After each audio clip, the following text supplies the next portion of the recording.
everybody, and welcome back to Brothers and Boss Battles, a video game showdown, a podcast where my brothers and I discuss video games, new and old. Hopefully, you are all starting to get a hang of how this podcast works, but in case you are new, this is what we do here. The show is separated into blocks of 4 episodes. In each block of the 4 episodes, we discuss 3 video games that are in a certain genre or category. Some are standard categories like platformers, and others we will be a little bit more creative, whatever the brothers can think up. We'll discuss each game in depth and give our recommendations. The 4th episode of each block will be our showdown episode, or Brodown, since we're all brothers here, where the 3 previously discussed games will go head to head to head, and us brothers will compare them and see which one should come out on top. And the next genre of games we will be discussing are survival horror games, just in time for spooky season, this quintessential video game genre. And the first game of this category will be The Evil Within, developed by Tango Gameworks and directed by Shinji Mikami of survival horror game lore, and published by Bethesda Softworks. It was released in October 2014 on PlayStation 3 and 4 and Xbox 360 and Xbox One and Windows. All right, let's do some initial thoughts. Tom, why don't you start us off on this episode? Yeah, sure. So this was a game that I had on my very long backlog of games to play for a while, and yeah, I was excited that we could finally get the chance to play this one. Uh, there was a lot to like here. I mean, I don't want to give too much away now. I mean, it wasn't the perfect game in my opinion, but it, there's a lot of good stuff going on here, and we'll get into it. Pete, why don't you tell us some thoughts? Yeah, so I'm pretty new to the whole kind of survival horror genre. Haven't really dabbled in it much. Um, and I have to say, just from a sort of like a fear factor perspective, I was pretty impressed. This game definitely makes you feel a little, it has this eerie kind of feel to it. And yeah, so that we see a lot of horrifying characters in the game.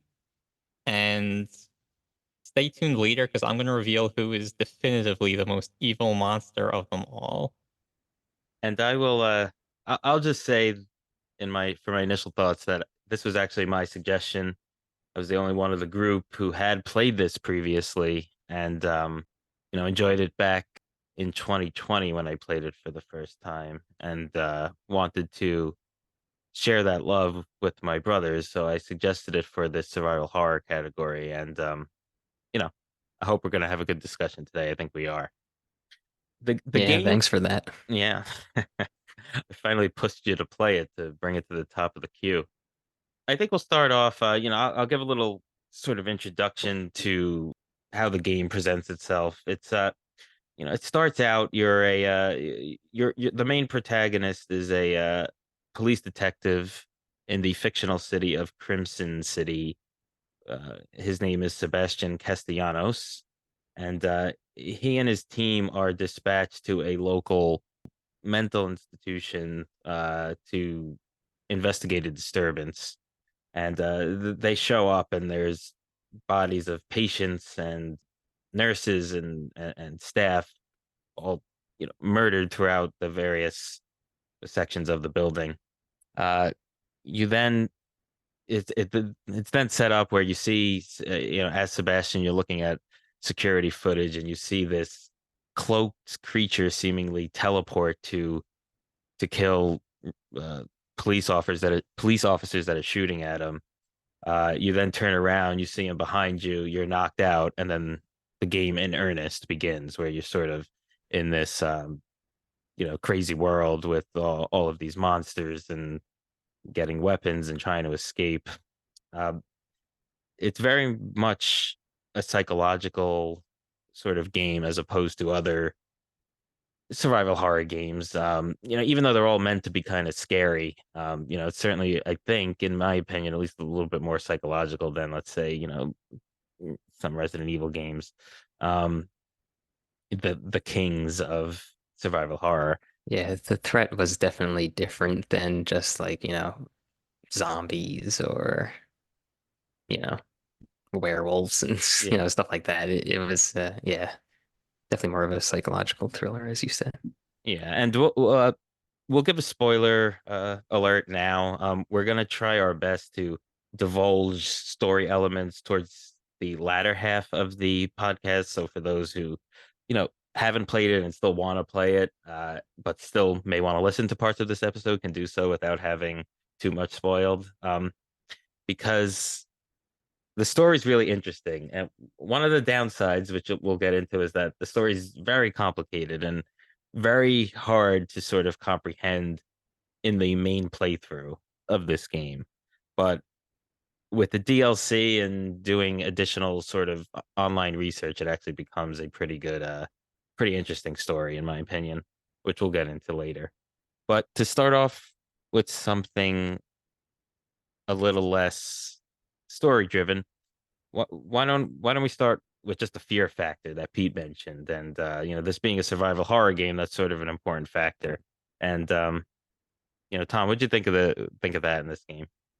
I, I mean, maybe I'm used to these kind of games. I didn't really feel like scared. I mean, definitely suspense, and the way that I play these kinds of games in general is that I'm very slow moving, kind of like how I'm speaking right now. No, but by that I mean like, I like to take my time and do it very like I don't rush through these types of games. So like my hours are always on my first playthrough. Like I always have very high hours played on it. Um, but I think that it kind of lends itself to like not letting the game have that kind of effect on you where Hmm. you're getting scared constantly. Yeah, Are there other games that you feel are scarier, or just in general, none of these types of games really have that impact on you anymore? Yeah, I mean, I would feel like the latter. Um, I don't That's know. I mean, interesting. certainly there's like if a jump scare, Yeah. like if something pops out of nowhere, like very suddenly, then sure, you get that initial like shock. But Yeah, this it's game is interesting. pretty. Because like Yeah, sorry, Ant, because like I said, this is kind of really this was my entry way into survival horrors, and I felt the opposite. I guess I haven't been desensitized yet. I'm. yeah, I'm curious as to like what if you could give us some example of that. Well, just like I'm thinking back, especially when I first started, I'm thinking chapter 2, chapter 3, just navigating sort of like the village, and the woods, and it's dark, and it's like you're just kind of crouching, and then there's enemies, and Yeah, it's very I don't want to call them suspenseful. zombies, but I feel like is the word I would use for it. Yeah, Where it's like you have to be very careful, yeah. like That's because what you don't makes it want to like scary. alert the entire. Yeah, no, Yeah, for sure. that's what, like, so to me, I scare very easily, and so this game, it's very creepy to me, and I think sort of what both of you guys mentioned, it's that sort of crouching and like you're waiting for something to happen, but you're gonna have to do something eventually. Like you can't just stay crouched there forever. And like so and just that anticipation and that anxiety to me is just so scary. Like I honestly I do like this game very much, but I often felt myself like after I was done playing, I was like just like literally relieved, like my nerves were fried from playing it. I felt it's just so like I mean it's great that a game could sort of evoke those kind of feelings, but I don't know, I just felt this one it's pretty scary, and it's and they don't overuse jump scares or anything to make it scary, yeah, which is that's kind of right. cool. Yeah, I had this kind of similar feelings. Like I felt like I couldn't play this game for too long in one sitting. It was just too like draining. Yeah, I Yeah, definitely felt I that. would after I finished the chapter, like I would still want to play because I found the game very fun, but I would like take a quick break and go on my phone, like scroll through social media or something just to give myself a mental break. But some of the like gameplay elements kind of I think helped. Like I really liked. I know this is simple, but I just like the lantern, and you could turn it on and off, Yeah. and there was lots of times where it was difficult to see, but you also didn't want to turn it on because then that would make you more visible to the enemies. Yeah, and that's pretty cool AI of the game. to have that. And if you're crouching instead of running, I know a lot of games have that now, but I thought that was pretty cool as well. There's we should talk about the gameplay and the mechanics a little bit. One of the interesting gameplay mechanics in this is the where you could burn the bodies if you have matches. Taking aside from the fact that the ridiculousness of throwing a single match on a body and it bursting into flames, it's it's still a pretty cool element. So, if you knock down an enemy, you can essentially burn them to death, so you wouldn't have to waste more bullets or Yeah, that was have them come back. a great way to save ammo. Yeah, yeah, it was And then essential. sometimes you can yeah, sometimes you can get a couple of them grouped up too. And and that sort of gameplay mechanic goes into the fear factor a little bit of not the matches, but the sort of lack of ammo. Like it's weird because they do a good job of it, because I always felt like I was gonna be out of ammo, but almost it was never to the point where it was so dire where I was actually out of ammo. Yeah, that's I feel like that's a staple in this genre in general, where it's like you always feel like you're gonna run out of ammo, so you try to conserve it, and then you end up finishing the game with a ton of ammo. You have enough artillery to power a small army at the end. Yeah. But I I don't think I the didn't find that in this game. And I think what you said is true of earlier survival horror games, but once you got to like the Resident Evil 6s and stuff like that, it certainly wasn't the case. Oh yeah, I yeah, think we're you're not gonna down. talk about that. I think you're downplaying the scarcity of the ammo. Especially early on to mid game. I felt like in the later chapters, I was well supplied. I also felt like I just learned how to upgrade, and we'll talk about the upgrading system, I'm sure, in a Mhm. little bit. But I just kind of learned how to upgrade more efficiently, Yeah. and so I was able to kind of save some ammo in the latter half of the game. But that was a big turn off for me, or not turn off, but issue for me with the game was that it was almost to the point where if I encountered some part and I felt like I used two more bullets than I needed to, I wanted to restart and start over and save those two bullets. It's interesting because the director Shinji Mikami kind of wanted to use this game to bring back like true survival horror. Like he had felt that the survival horror genre had sort of become more actiony, and like we mentioned, like lots of ammo, and it's almost like a war game or something like that, as opposed to sneaking around and conserving ammo. And it's interesting because I think it is a debate among gamers, whether he was successful or not, or if he just sort of created this other sort of action game as opposed to a survival horror game. And one of the criticisms was sort of what we're getting at, where it's like you wind up conserving so much ammo that you have so much of it. And I don't know. I don't think it's a fair criticism. I think it's very much a survival horror game, just the way it makes you feel. And you're not. Yeah, Yeah. sorry, I was just gonna say, like, if you're very wasteful with your ammo, you will run out. Yeah. Yeah. Like it's not. I mean, yeah, we could just leave it at that. But yeah, so I think he was successful in that. Yeah. And I mean, there's things like there's not really a traditional inventory system, I guess, in this. Whereas like other survival horror games, you have limited space. I mean, I Yeah, no, you're right. You're right. You get a couple of key items, but that doesn't really take up space. Like you have it and then you use it, and then any sort of weapon you get, you have. You don't have to worry about which ones yeah. do I take, which ones do I leave behind. But ammo the Yeah. same way. Well, they Well, do you're go limit. They cap the amount of ammo you can carry. yeah. The ammo is capped. You could That's upgrade true. the Yeah. amount, but yeah, you didn't Yeah. have to sort of leave weapons behind, or need a lot of healing items or anything like that. It was sort of Yeah. just Yeah. You can always carry your whole yeah. arsenal with you. Yeah. Yeah, they sort of had a quick, they had the D-pad where you could choose four of those items and shortcut them basically, so that you could switch to them quickly during battles or action scenes or anything like that. But um you didn't have to ever really make those tough decisions. So I guess, that's sort of lends itself more to an actiony type of game as opposed to a survival horror. But that's to me, that's just sort of, it's like fine, it's 1 point, but it doesn't take this out of a survival horror genre.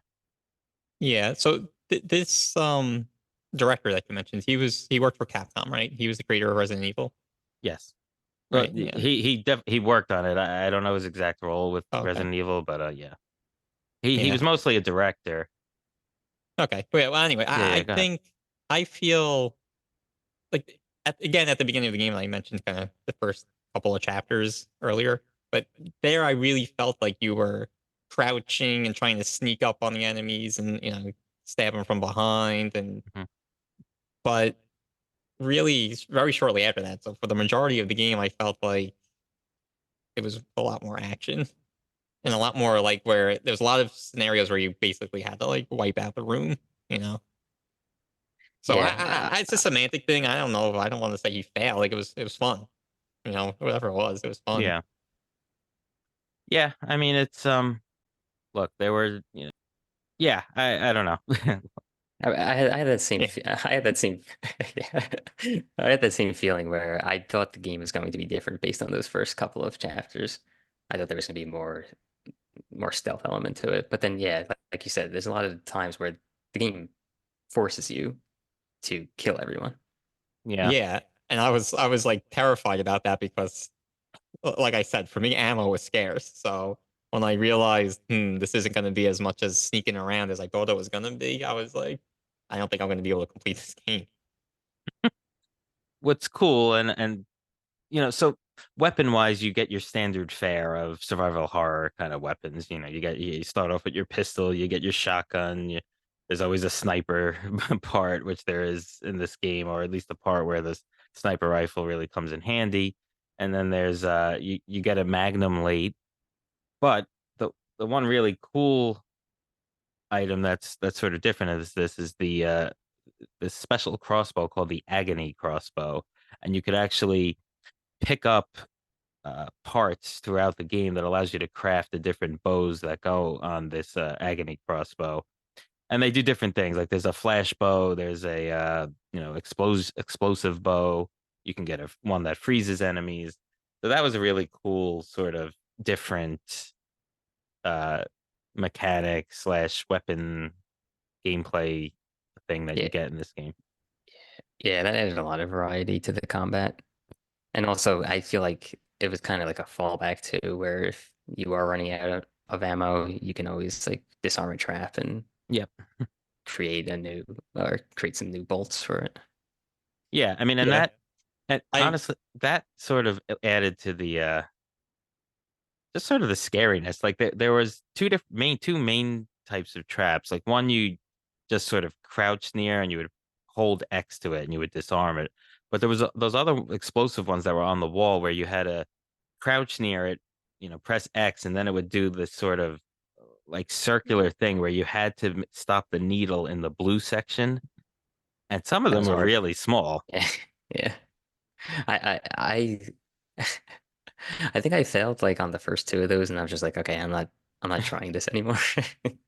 Yeah, you had to kind of, just as a quick tip, if anyone plays, you have to kind of stop it before you think you have to stop it. yeah, Yeah, and And I, and I fu think for sure. I funny think the enough, game actually gives you that tip. Maybe. yeah, Yeah, and funny enough, it does say that in one of the loading screens. So. yeah.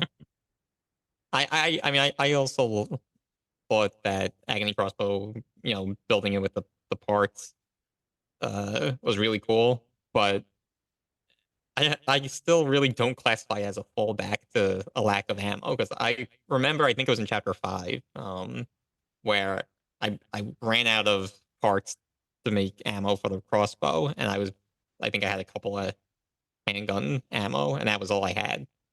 So it wasn't like that was so ample. Did you miss a lot of your shots?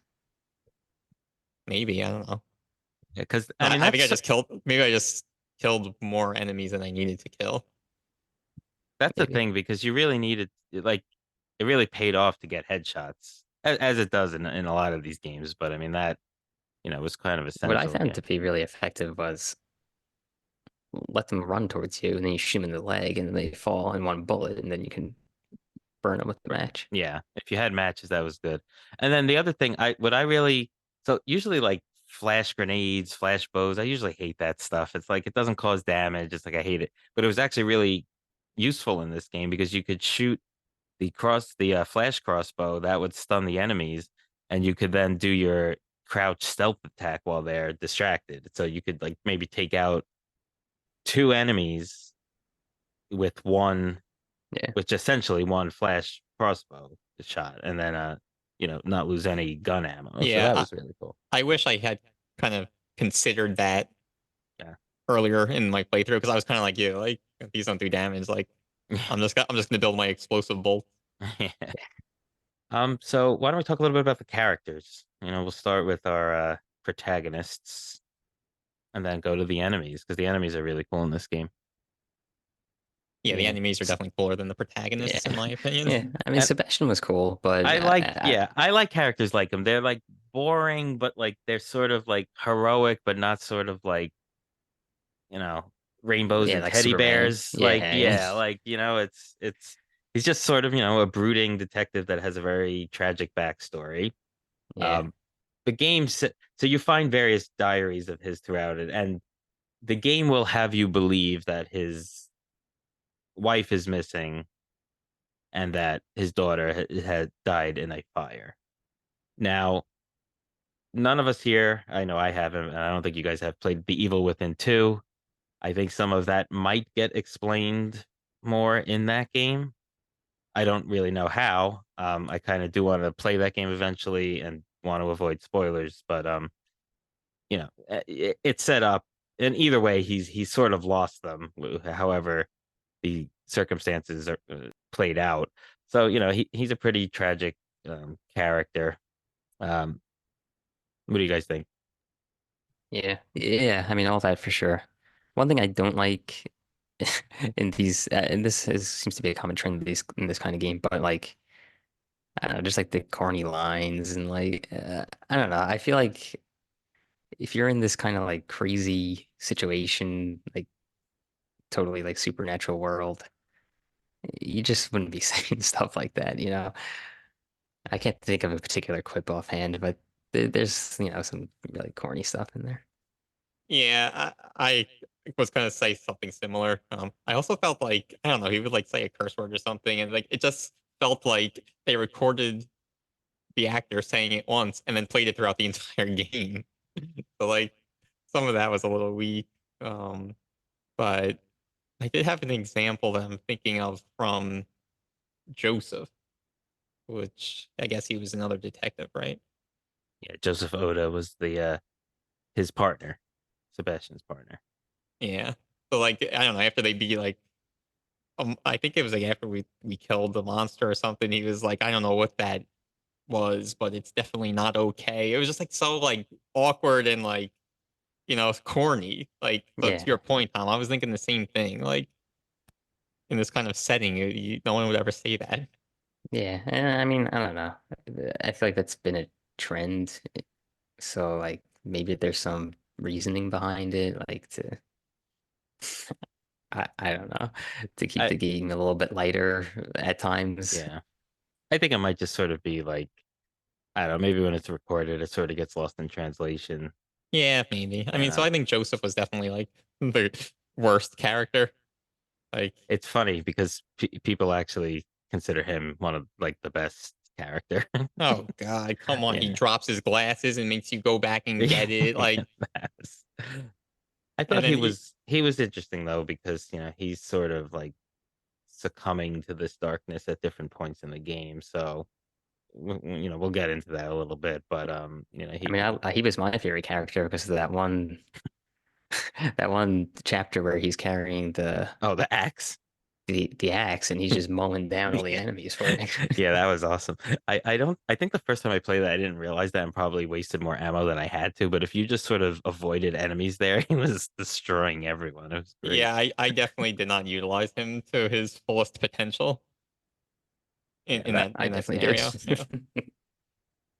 Yeah. um and then there's Julie Kidman, who is sort of this mysterious I guess sort of rookie that Yeah. that she is a rookie, right? That with them on this ride, and she kind of appears and disappears throughout the game. You Are we don't gonna really get into that? what's that? Are we gonna get into that later? Well, you don't really, yeah, well, you don't really learn much about her until the DLC, which there's three DLCs parts in total, two of which are essentially her whole story. So we'll get into that as well.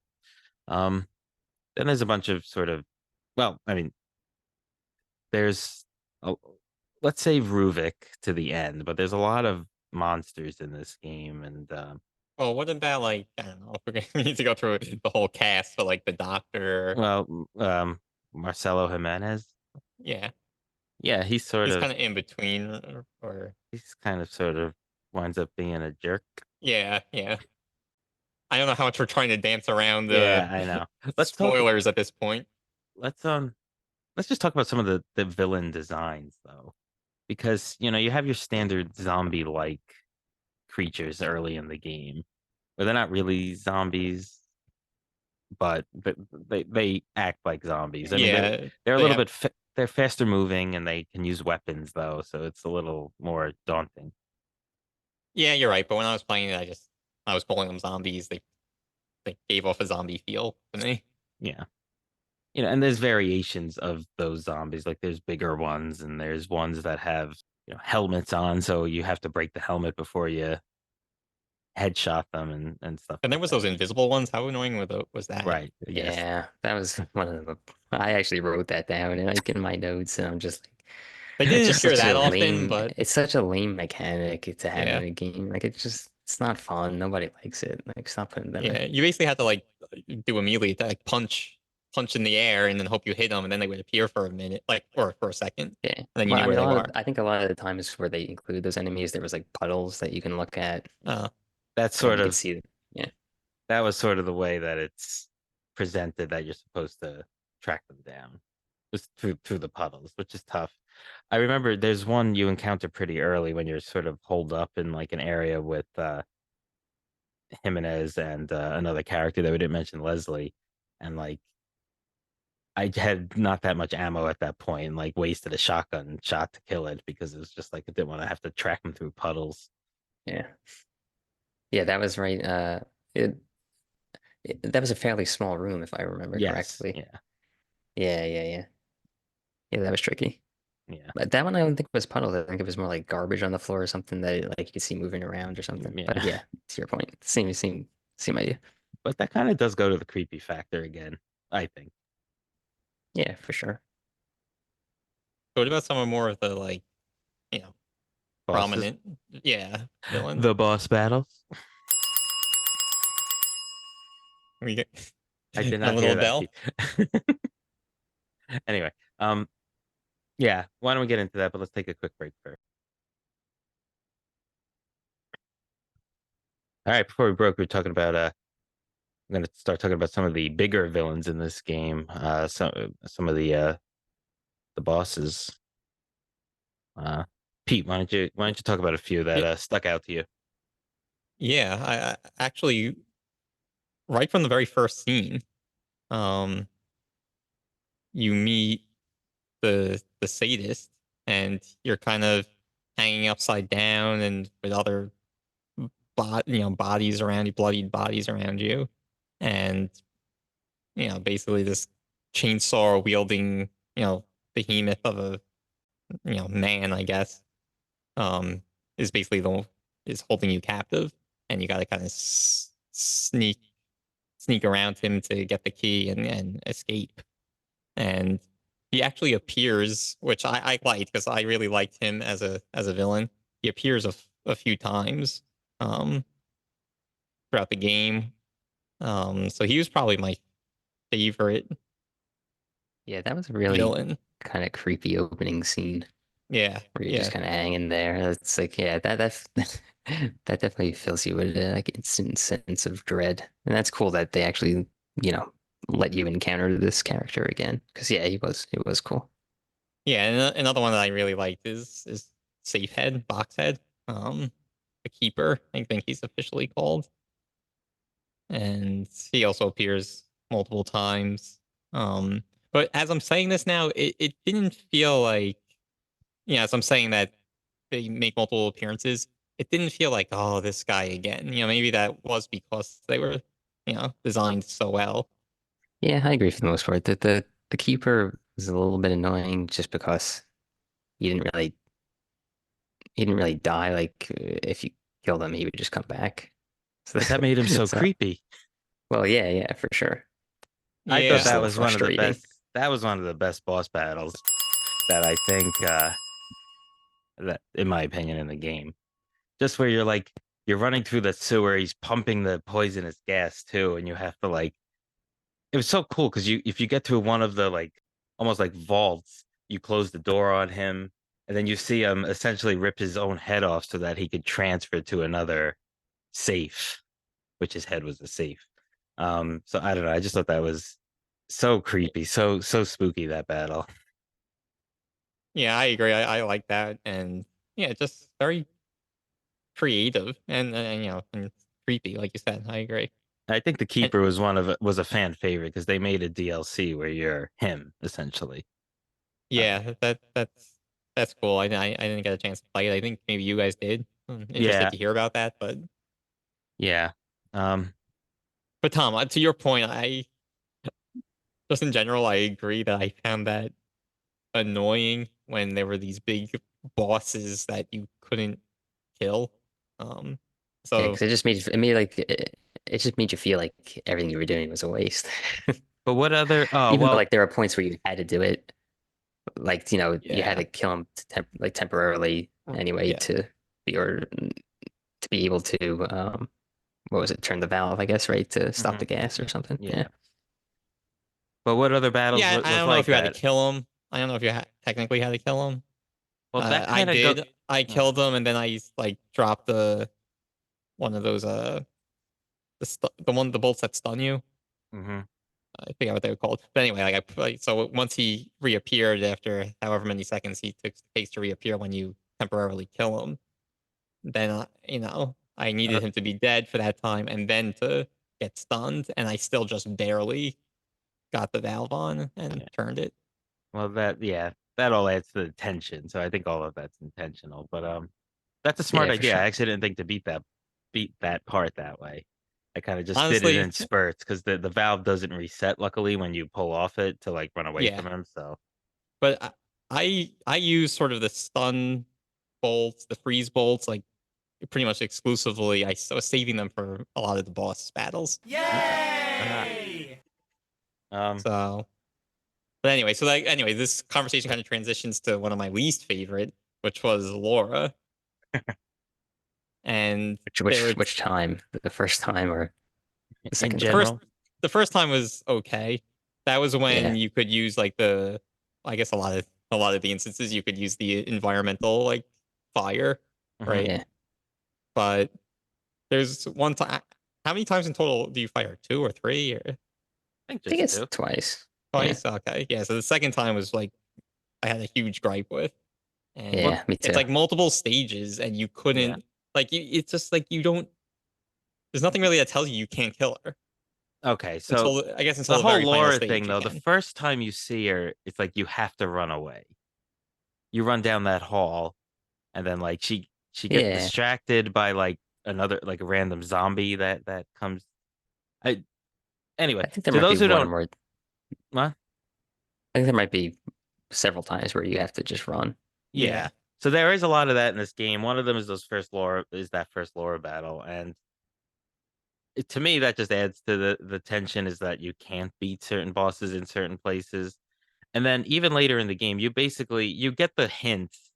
You've sort of given a hint that she doesn't like fire, which, there's a significant story element as to why she doesn't like fire as well, which we'll get into. But the first time you face her, you're sort of in this, I don't know, weird area that I don't know what exists in real life, but it's like you Yeah. essentially can trap her. It basically has trap. There's like all this fire and there's trap doors that you could, if you get her stuck on the trap door, you then go to get to the lever and pull it and kill her that way. There's also, I think, some torches in that level that are sort of like one shots Yeah, on enemies in that game. So Yeah, I- and that I didn't have any it's like real problem with that fight because mhm. you don't kill her in the sense that she's still alive and you see her again later in the game, but like you essentially have to do enough damage Yeah, to to make her, that and battle then stop. exactly. Yeah. But that I didn't really have a problem with. Yeah, no, that's fine because that it, second one you actually can Yeah, do in the enough last damage. in the last phase, but in the first, I don't Oh, know how many yeah. other phases there are, how many like rooms there are, but you can't do enough. She'll just keep reappearing. But yeah, those are but more like just kind of running away.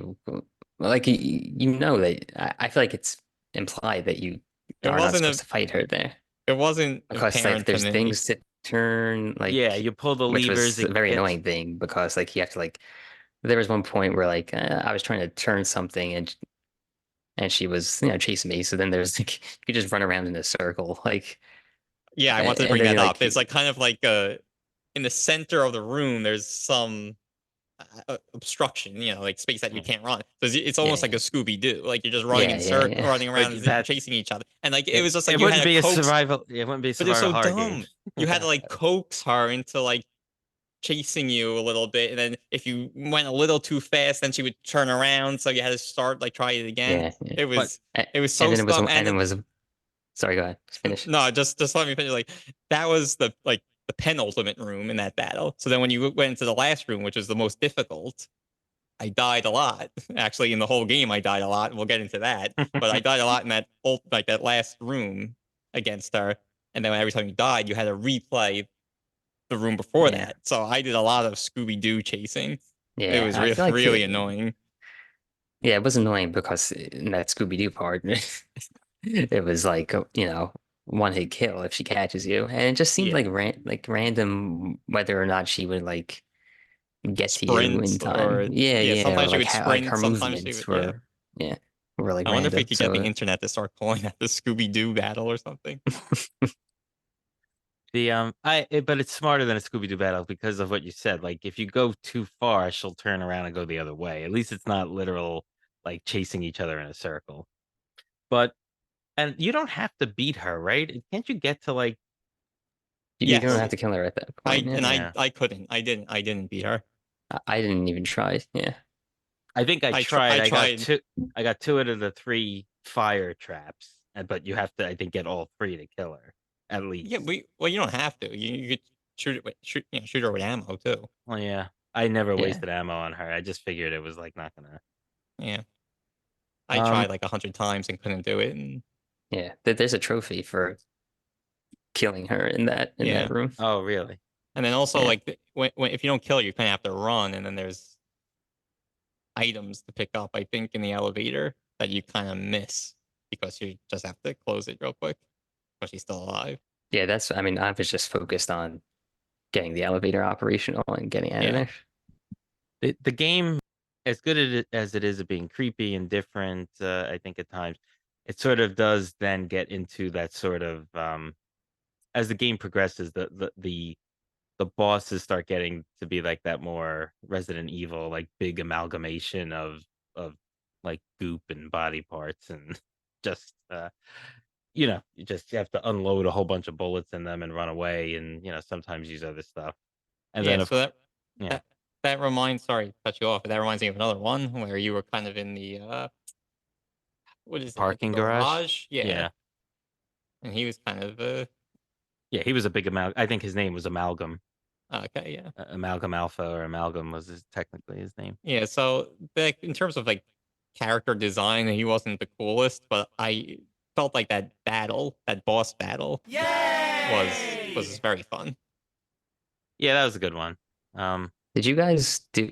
'Cause I noticed that you can like kind of hide under the cars and stuff. Like, did you find any point to doing that? Or no, okay, there are yeah, me neither. Throughout the there are game?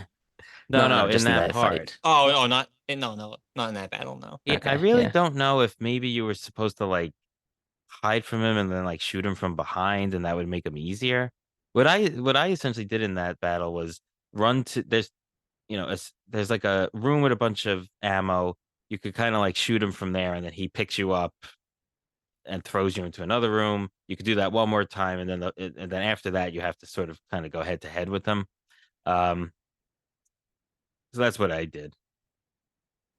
Yeah, Yeah. there's two rooms that you kind of hide in. They had some ammo, but then if he caught you in there, basically he would destroy that little Yeah. room. Yeah, There were a which few was really times where cool.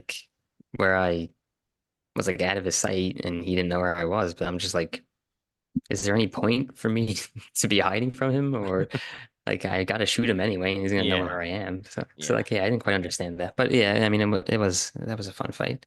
I ended up using the freeze um crossbow Yeah, crossbow bolts. like I said, in a lot of boss battles, that was my strategy: just stun them or freeze Yeah. them. Yeah, made sense. We're missing a few, but then it sort of gets to the end where you have this really mutated version of Ruvik, who is sort of the main antagonist. That is his character's so story driven. We'll just talk about him in the story section, but he turns into this even bigger amalgamation, and your final blow on him has to be, well, actually, you you shoot him a bunch with a bazooka because it is a survival horror game, so that's required, and then the final shot is like a handgun bullet when he's exposed, and then that sort of brings you to the end. um but it was That fun. that final boss battle was. I had a lot of problems with that. Problems in terms of it was stupid, not problems in terms of it was too difficult, and I kept dying. Yeah. I don't know how you guys felt, but um this the first time I played this game about 4 years ago, uh February, March of 2020. Sort of like first pandemic game. I had problems with it then. I don't know. I just don't like the Xbox controller, to be honest, as much as the PlayStation controller. And I was playing it first on Xbox, so I thought maybe that had something to do with it. I don't really didn't have much problem with the me getting through that battle this most no, I recent didn't mean playthrough. like that. I just thought it was so stupid. It's like kind of like you have like I guess it's like a machine gun or something, and Well, it sort of gets crazy, and but the whole yeah, game does, and you know, let's talk about like one more thing. I want to talk about the music, and then we'll get into the okay, story where we could. okay, sure. So So I'll wait to unload on the yeah. game. So the music obviously is there's not like necessarily songs in it. There's a couple of songs that I think play really well, but um there's just creepy ambient music and things like that. Sound was good. Was good to me in this game. The thing I really really loved in this game though was in the save room, or the sort of the areas where you get into the save room. There was a version of Claire de Lune, the classical piece by Claude Debussy, and I just think it fits so perfectly in this game. It's like it's a beautiful piece, but also like very haunting, and I just thought it fit so well. And it was like a little bit of a respite from all the chaos going on when you heard that music, but it itself was still creepy. And in order to save, you basically had to find these broken mirrors and sort of propel yourself through it by holding X. The light consumes the screen, and then you're in this part of a mental institution where you can then save. But even that part was very creepy. And then Yeah, and there, they had it playing through like a old was yeah, it what's it the called? I think Phonograph or phonograph, yeah, where it's like yeah, the yeah. record player with the big horn on it, kind of a Yeah. thing.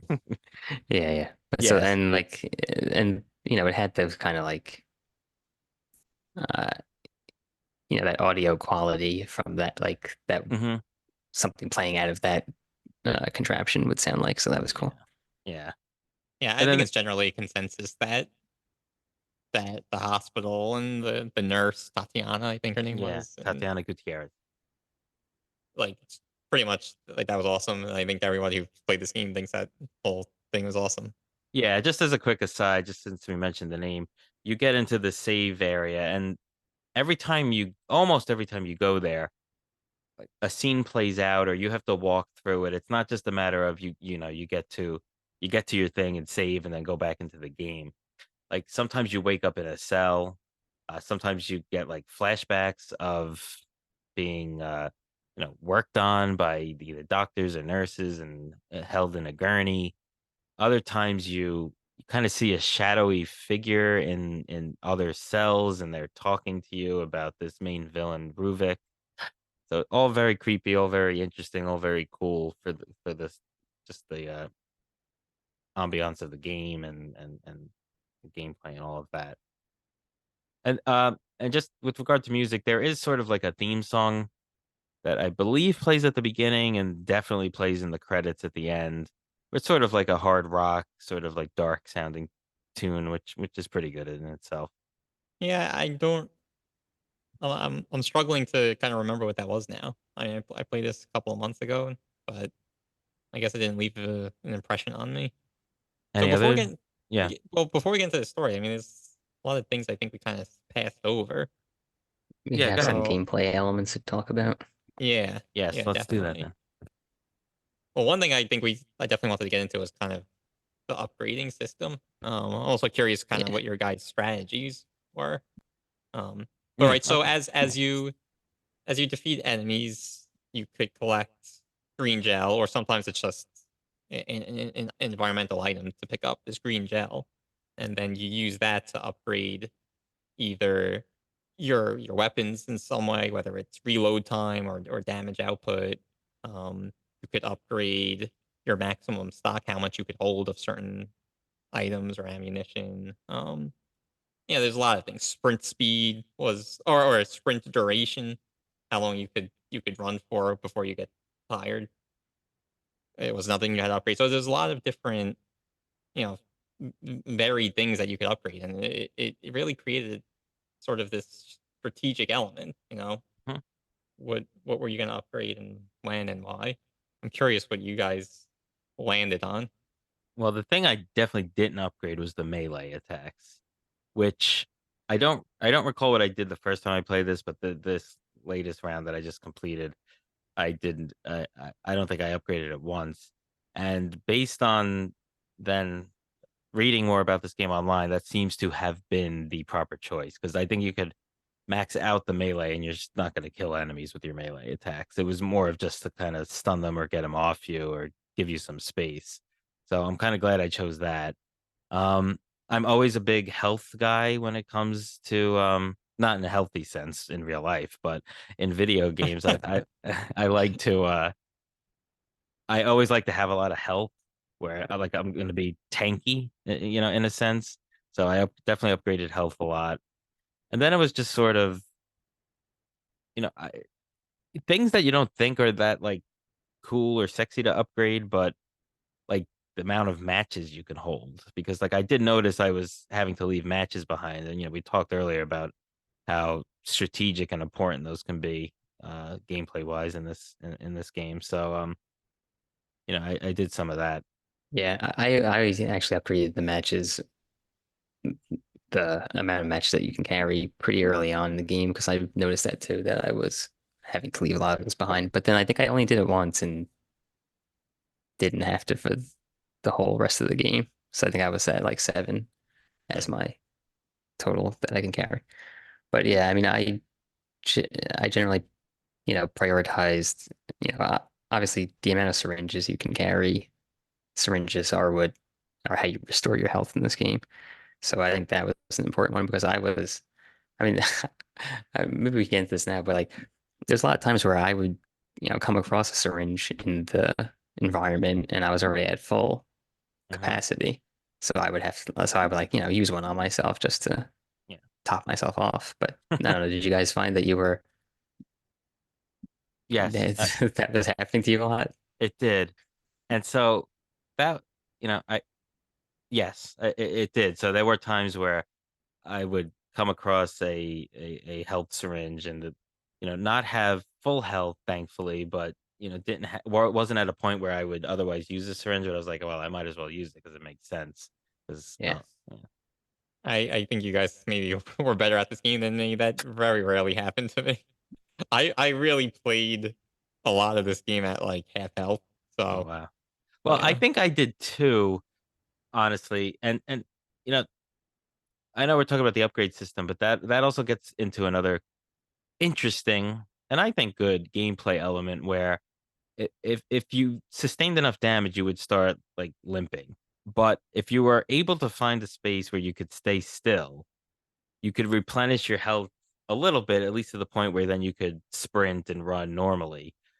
So I thought that was kind of cool, where like you didn't always have to heal yourself when you were really low, but they were never going to give you, you know, a lot of health a back. Yeah, handout Yeah, with the health coming back, yeah, but it was enough to make it not miserable, like limping around with all of these fast enemies and stuff. yeah. I mean, you had to be out of combat for to really Yeah, get that benefit. yeah, which is So good. like, yeah, it was they weren't making it too easy for sure. yeah, And it and was the- and fair. the health that they left you with was pretty much you were gonna die in one shot.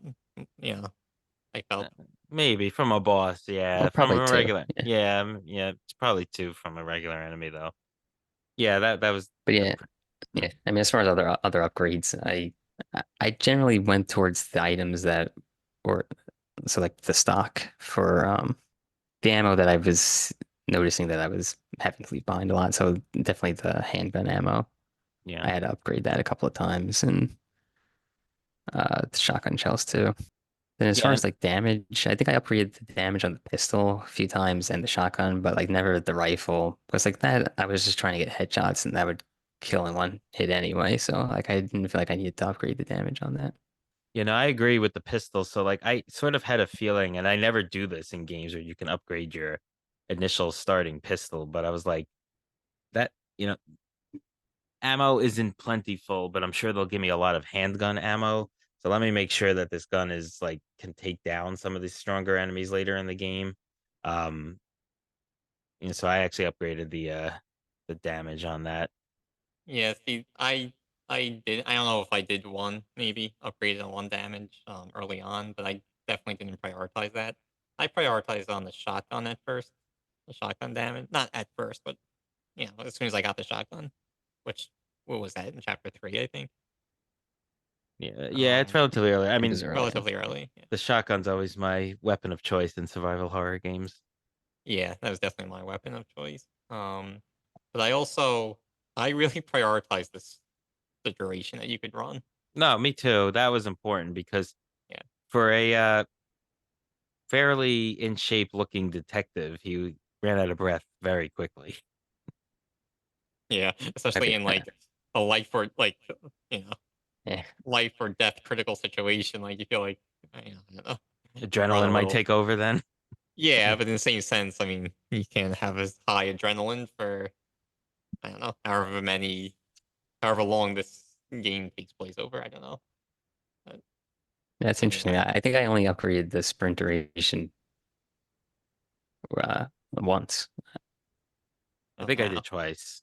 I think I did I'm twice. I'm surprised to hear you only upgraded the match stock ones. I think I had three by the end. Up, three upgrades on that by the end of the game. Yeah, I think I don't know because I was using them a lot to like I mentioned earlier, like shooting him in the leg and then burning the bodies. Mhm. Like I was doing that a lot throughout the game, so I never really hit that capacity of matches, Fair, um, that's fair. except early on.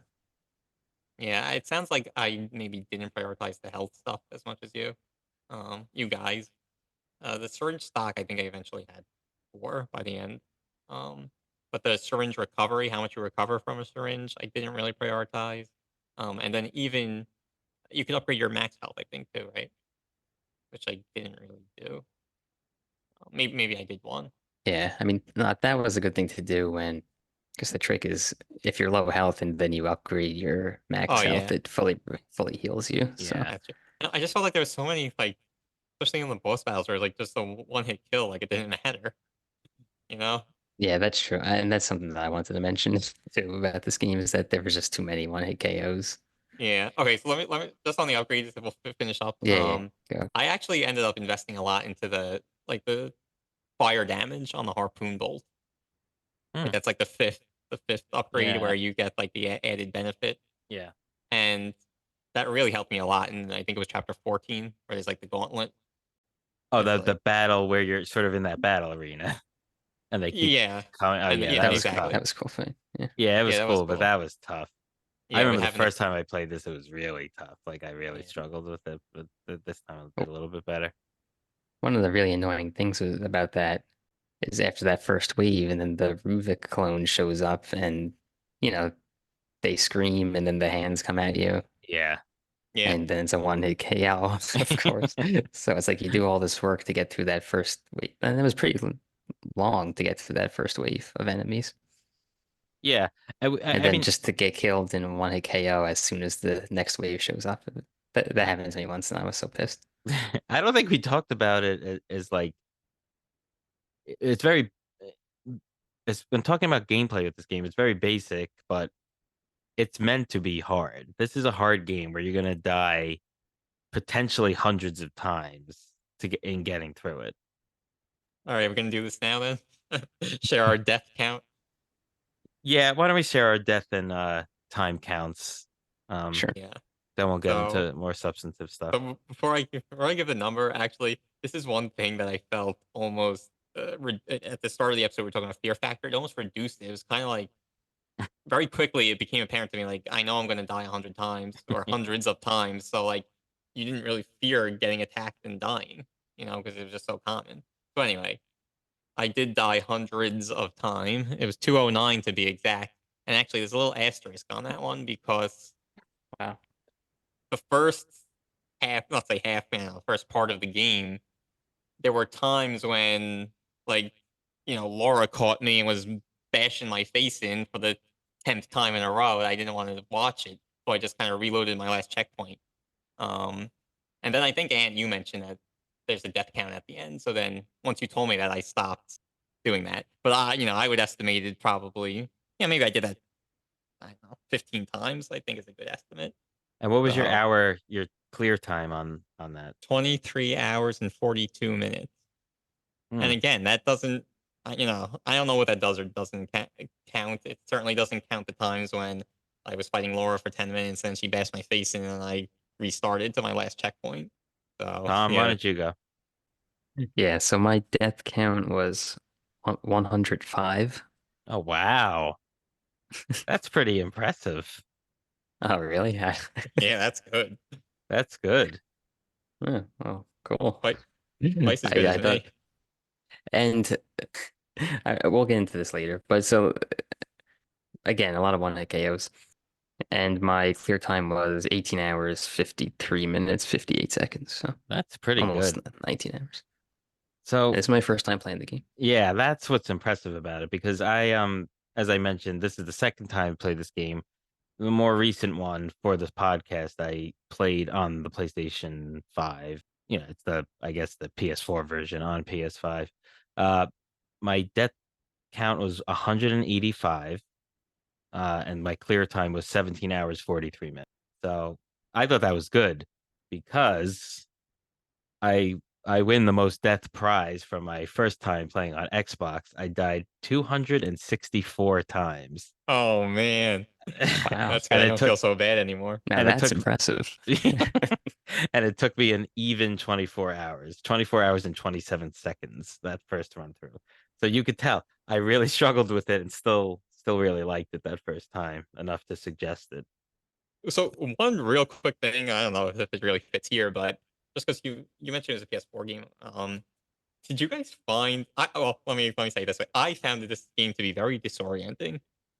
Like, I like a lot of times, especially of course in the darker chapters, like I didn't know which way I was going. Like I I thought I was going east, and I was actually going west, and there's a lot of turning the camera to check, as you're kind of navigating and sneaking. And I found this very disorienting. Yeah, maybe early on, like chapter 2 when you're in the woods like before. I thought Yeah, that that was definitely the height of it. Yeah. yeah, I think that was I don't know if that was purposeful or if it was just sort of accidentally creative in the sense that like maybe the camera angles and the graphics weren't as good as they'd be on an actual PS5 game. Um, you know, I say accidentally purposeful though, because it's like you just were in a a giant car crash and now you're crashed in the woods and it's dark and there's these like aggressive zombie like people coming at you. So like it probably would feel very disorienting. I don't know if that was intended, but yeah. Yeah, I don't know. Tom, do you like agree with anything I'm saying, or you're like, nah? No, no, I didn't really feel like I was lost or turned around too much in this game. I will say that graphically, there was something different about this game. Like, Like it seemed like it wasn't I, quite like as like the sharp frame or as rate or fluid. something. Yeah, yeah. Like it was a little like choppy, maybe, and that could just be, a technical problem, not something that they added to the game to give it this kind of feel, or it could be that actually. So I don't know, but no, I didn't note any issues there really. Okay, yeah, because it was a shame because I started playing this game on with my projector set up, and just in general, any game I play is just slightly disorienting. It's disorienting on the projector just because the screen's so big, I guess. Um, but I just couldn't continue, so I played the first couple of chapters on the projector, and then I just had to go to the TV screen. All right, there, we do want to get into the story, but there's if there's nothing else you guys want to bring up, there is one thing I wanted to bring up, which is the it's a survival horror game. A lot of the survival horror genre has puzzles in it, and this game really doesn't. It's and to the extent it does, they're pretty basic. Like you really don't have to think about it.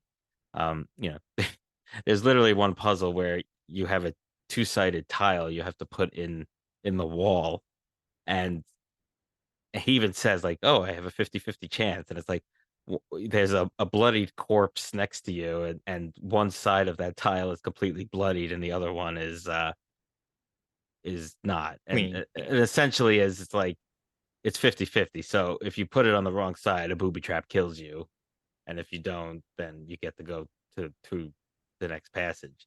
And it's just so obvious that the one that's completely bloodied is the one not to go with. So it's that's a particularly like funny one. There are some other better puzzles in this game, but it's really not a lot, and none of them are that challenging. yeah, there were a couple. Right, there's one with like the electric circuit for the generator. I forget exactly what we had to do there, but I don't think that was necessarily a no brainer. Um, Yeah, there was one where you had to sort of there was like numbers on the wall, and you had to drop the corpses, I think, in the proper order on those like essentially altars they look like or something. yeah, some of the numbers were kind of crossed out, and that indicated whether the body had to be on the altar or not. Yeah. So yeah, that one again that was straightforward. And then there was one, I guess, in the mansion maybe Yeah, that was in where their mansion. you had to there was like two dials that you had to set to open a door or something Right. based on I think it was based on the number of people in the paintings where you acquired those dials. Yeah, Um, Yeah. that's what it was. So that was basically it. I mean, which is fine, yeah, but I there were think some that other ones also too, but yeah. a little simpler ones. Definitely, this that was not the emphasis of the game was on the puzzles. Yeah, and I think that might have been also part of the criticism of Mikami trying to bring back survival horror, because the survival horror, if you think back at those early Resident Evil games especially, there's definitely a lot of puzzles there. Um, but yeah, no, not a major strike for me, just something that is interesting to point out. All right, so I Uh, had nothing else. So if you want to get into the Yeah, let's story. get into the story, but first, let's do our mid-episode filler. Would you rather question?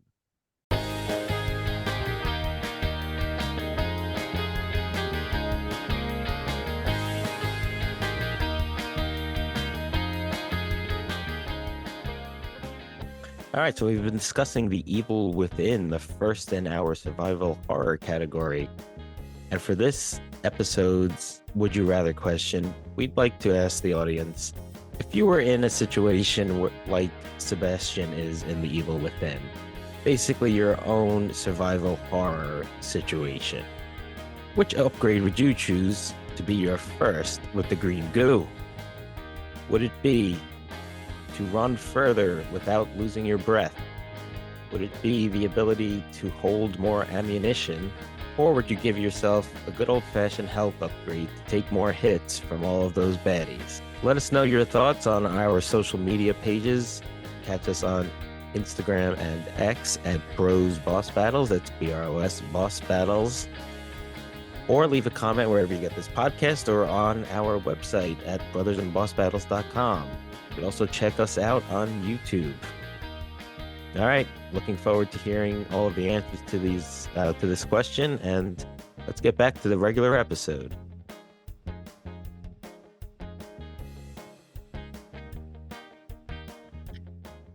All right, welcome back. All right, let's get into the story, and we'll intersperse that with, boss battles and character development.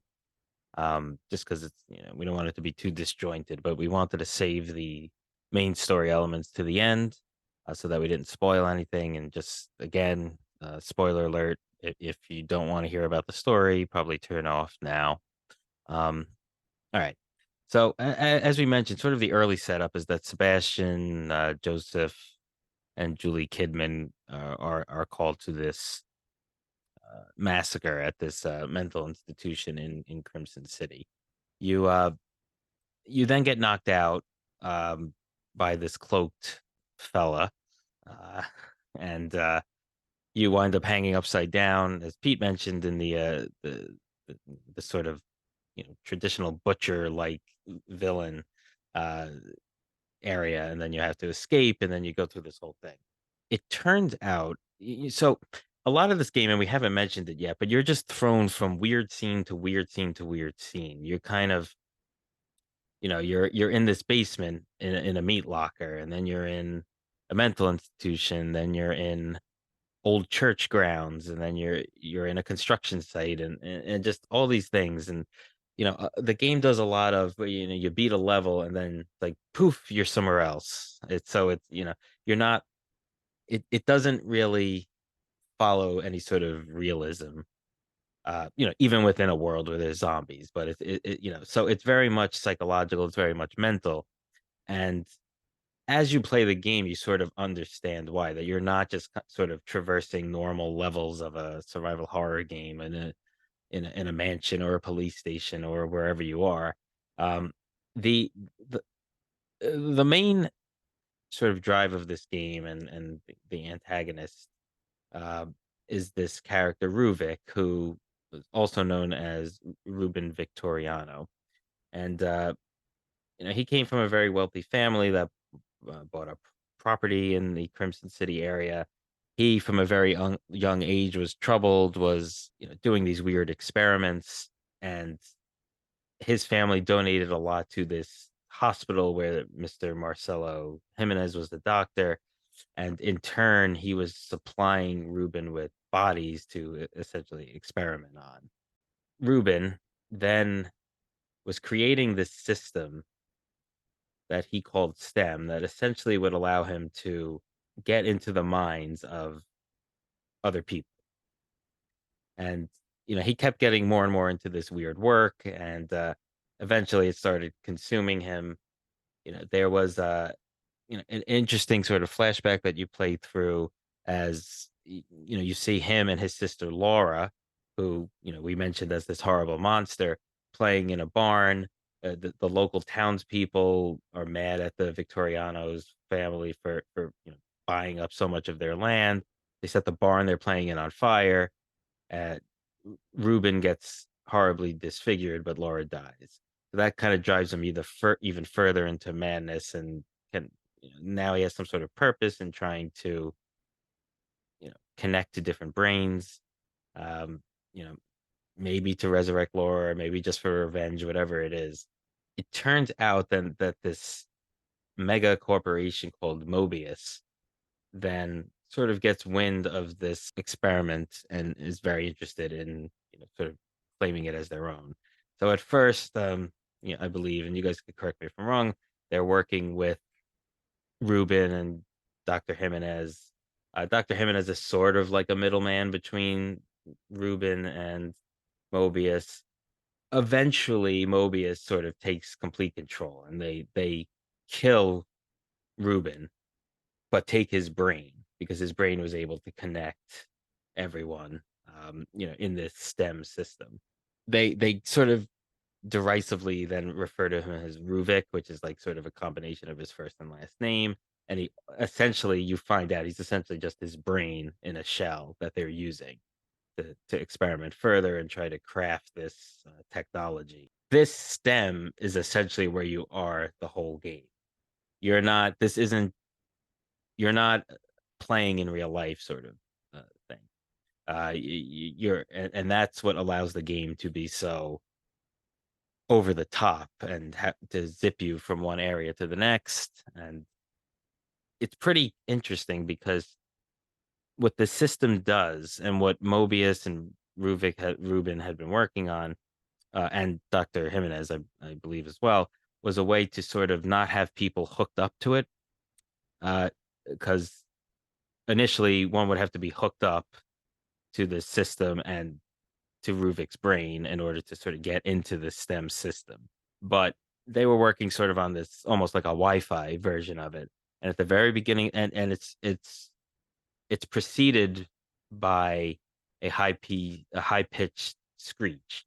Very early in the game, when you're riding in the police cruiser with Kidman and Joseph and the officer that's driving you, you get this really high pitched scream over the police radio, and that is what many people believe was sort of the initiation of that Wi-Fi type creation into the game, and that's what knocked everyone in and knocked Sebastian in and Joseph and all of the people in the surrounding area. And the enemies are essentially personalities of the area.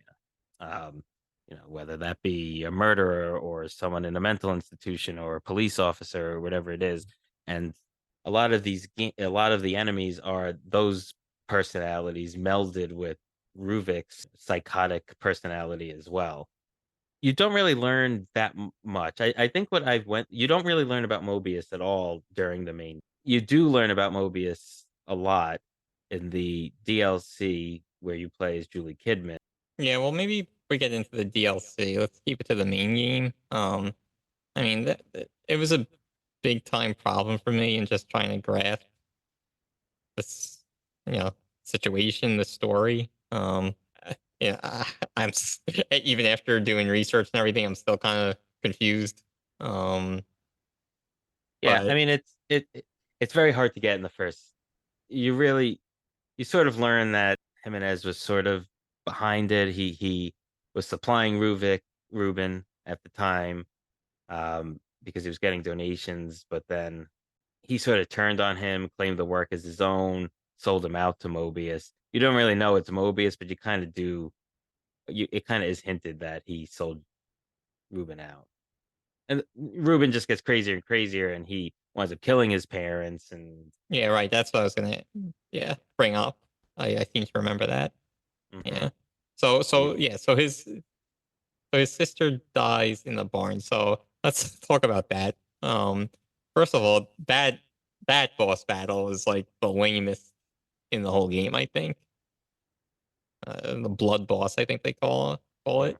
But basically, a few kind of regular of the zombie enemies would spawn, and there was maybe two waves of that you had to kill them, and then that's how you completed that boss fight.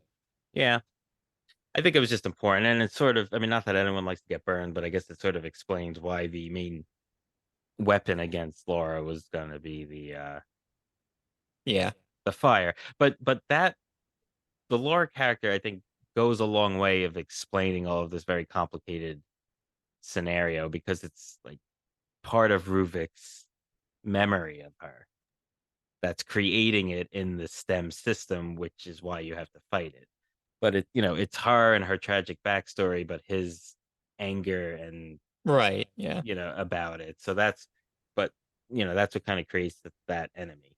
Yeah. That's the thing, right? All these kind of monsters, villains, whatever you want to call them, sort of Ruvik's, as I understood, sort of I don't know, creation, right? Imagination in his Yeah. mind, or It's basically all Ruvik, and he was able to create the system, and I think that's why Mobius kept his brain around the other interesting part of the story, and this sort of does get explained by the end, but there's another character we didn't mention. It's Leslie Withers, and Dr. Jimenez is sort of seemingly taking care of him to the early part of the game. He's portrayed as sort of mentally unstable, and he's just sort of repeating words and shuffles off whenever sort of danger is around. Um, and he gives sort of like these one-word answers that he keeps repeating. And it's discovered that he basically could survive the STEM system, where mostly everybody else couldn't. They would just turn into these sort of villainous creatures, and that's why he becomes a very important part. That's why.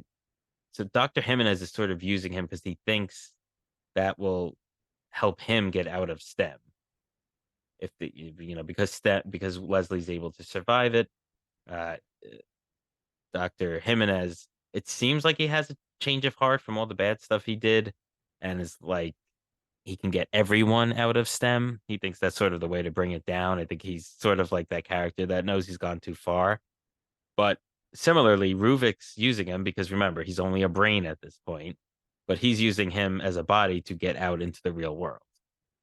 And then perhaps the biggest but most clearest story element in this game is that at the very end of the game, when the rest of the police come in and it seems to be the real world, you see Leslie striding very confidently out of the mental hospital and down the street.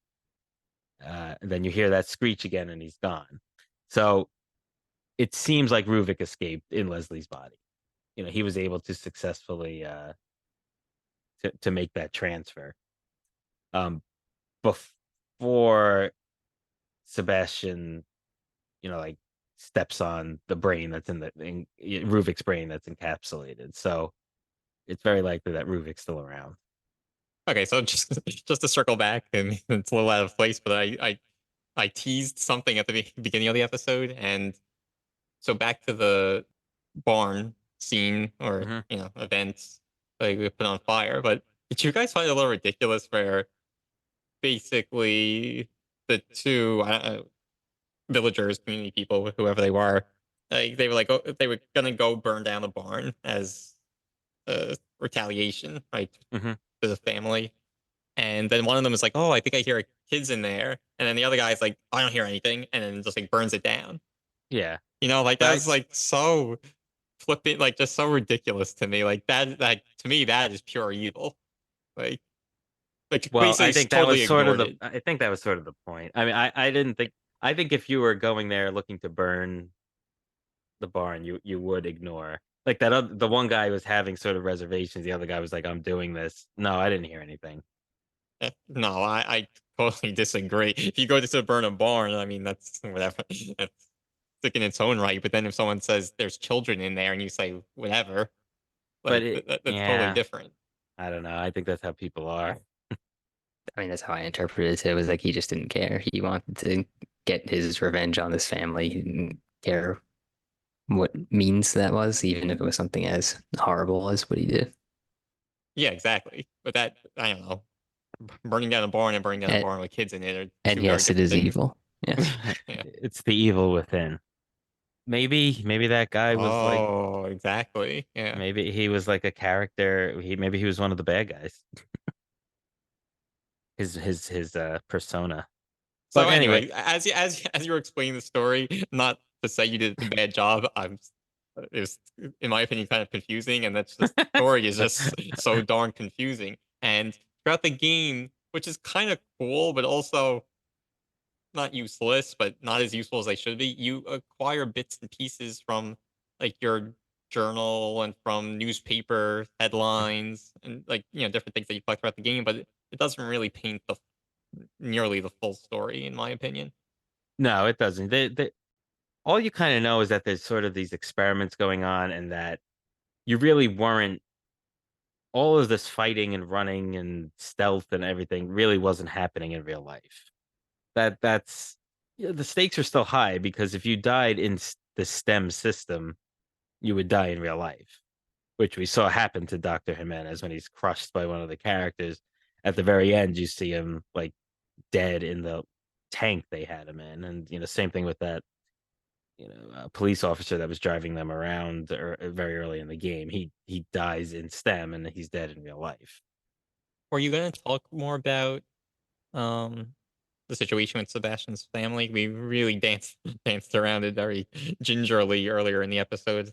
Yeah, I mean, I don't think it really spoils much. I mean, it's again, you find detective diary items that essentially allude to his wife missing, and well, his daughter dies in a fire with their babysitter, and then the wife sort of goes missing.